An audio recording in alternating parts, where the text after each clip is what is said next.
The lights are back on at 77 Howard Street and life is slowly returning back to normal. However, now local government officials are calling on property management to provide residents compensation. I want to remind everyone that the tenants here did absolutely nothing wrong. They did not cause the flood, nor the rainstorm, or the electrical fire, but they are living with the consequences of it all. There is currently no plan for tenants at 77 Howard to receive a rent break, even though they were without electricity and hot water for days, following the July 16th storm that drenched the city. NDP MPP Kristen Wong-Tam wrote a letter to the building's property management on behalf of over 800 residents. Wong-Tam is calling for rent abatements, reimbursements of expenses lost due to flooding, and a freeze on rent increases in 2025. People are on fixed income. They cannot handle an unnecessary and unplanned expense and then be subjected to higher rents in 2025.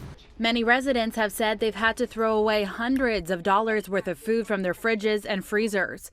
Others have had to stay in hotels that they say they can't afford. And those living with disabilities in the building haven't been able to get around. So far, I've spent $8,000 into the hotel.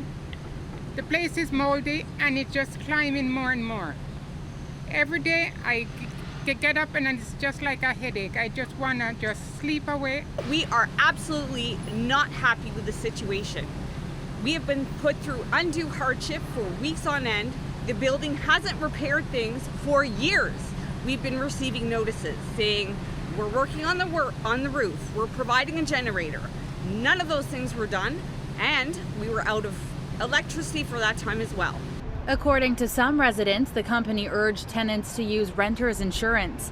But for many, the deductible is unaffordable. Have you received any kind of compensation in terms of rent or food? In the very beginning, they were offering pizza and coffee and I think maybe donuts. In terms of compensation for rent, I've spoken to a couple residents and what I've been told is we shouldn't expect any compensation for rent. There is still expected to be some sporadic power outages over the next week or so as the building moves from external generators to the city's main electrical grid. In Toronto, Catalina Gillies, City News.